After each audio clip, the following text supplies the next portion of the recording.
All right, so this time we're going to pretty much go over the same thing we did in the Photoshop example, except now we are going to use Canva.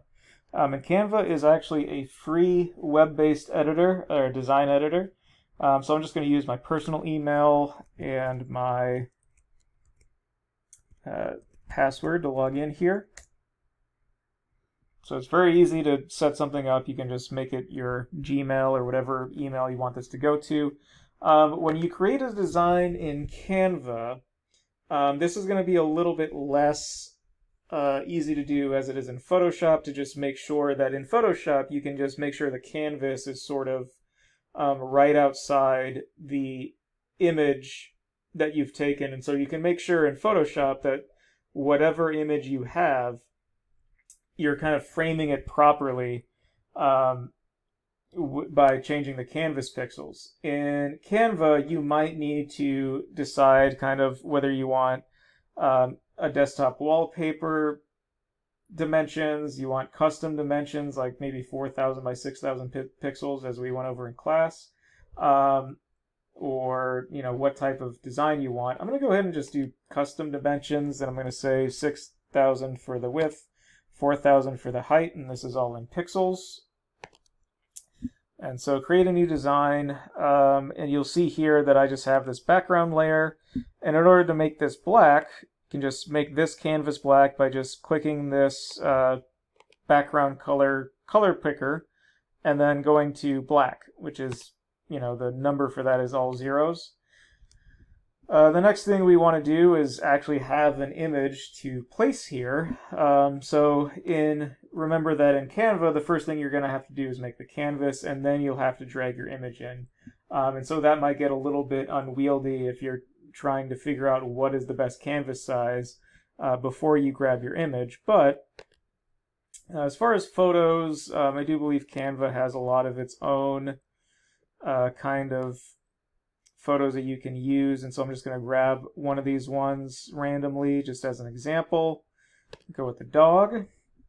And so because this is made specifically for Canva, of course the dog is pretty well positioned inside of our canvas. I do think he could take up a little bit more room, and so I'm going to drag kind of at the edges here to kind of make his place in the canvas a little bit bigger. Let's see if I'm overdoing it, and I do think I've overdone that a little bit, so I'll kind of reduce the picture. Now in Canva, if you start cropping part of the image out, notice how I'm actually losing some of the dog's feet by doing this. It is very easy to move things around in Canva, but just keep in mind that, if I do this, then I'm only getting so much of the dog. And it's harder to select the image itself as opposed to the box around it when you're in Canva as opposed to Photoshop. But I do think that looks pretty good because I want a little bit more space down here for my caption and byline. And so once I have the dog laid out, I'm going to, I believe it is, if it's not filter, it's not crop.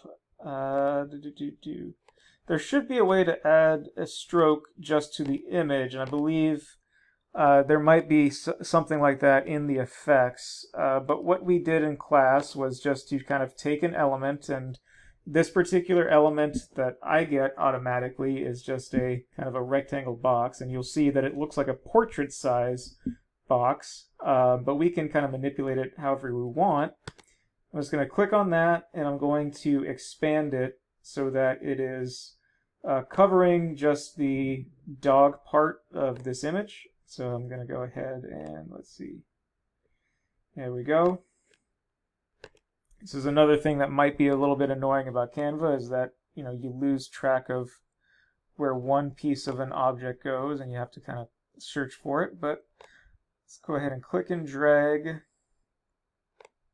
so that this is just a little bit of a frame around the dog. And so that's good. That is a fairly thin just frame around the image of the dog. And if you want to make it a little bit thinner, you can kind of drag some of those handles.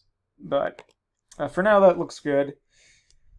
And I'm just going to add the text, which is on the left and right. I'm just going to go ahead, and they have a bunch of different kind of font styles. It's not quite as extensive as it will be in Photoshop, and so it's a little bit hard to choose Times New Roman, but if you go here to where it says add a subheading, usually that's an okay type of font to use. I don't want it to be 188 point font. 12 point, it looks like, is going to be a little bit too low, but I'm going to go ahead and make that white. 16 point font. Let's actually make it a little bit bigger, maybe 24. And for Canva, it's looking like I'm going to have to blow this up quite a bit. So Canva's a little bit more kind of random with what you get as far as the sizing, but here we go.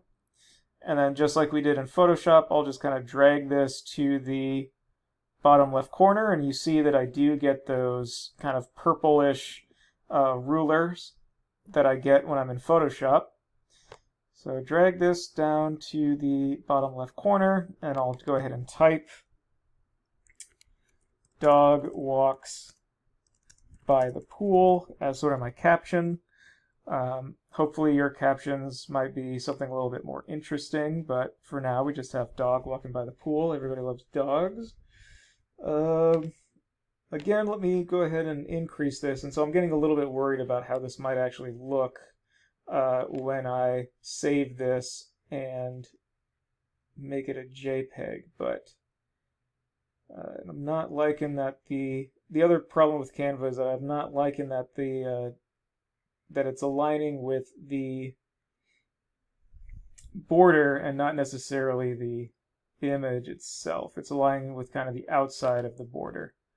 But what you can do if you select something in Canva, I'm just using my arrow tools on the keyboard to move this, and that gives you can do that in Photoshop too. That gives you a little bit more control as far as precisely where stuff ends up. Okay. And that's a little bit too far. Take that back over. I just want to get it right along the edge of the bottom left of that picture, just so it's legible easily if you're looking at the photo. You know, the caption is not the main thing that we're worried about here, but you should at least be able to see it. And then, let's see, subheading. So they're going with 188 again. I don't think I need something that big. And so this is just the dog you can't really do a portrait of because he's going to be, you know, standing by the pool. He's just going to kind of do what he wants, you know, unless you have a trained dog. So I'm just going to say photo by, and then my name.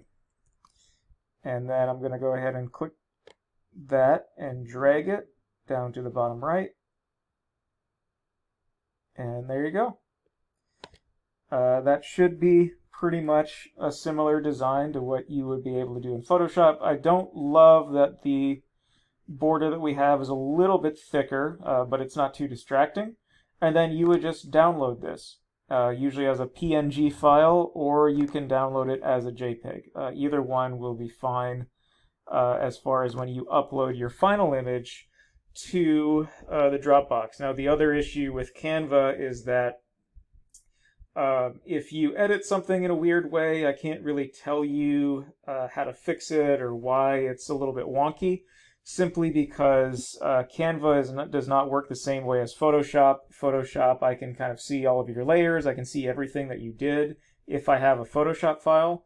Whereas in Canva, I'm not able to really do that. And so it'll be a little bit less constructive for you when I go to give you feedback. So that's the reason that for projects going forward, I prefer that you just use Photoshop for everything.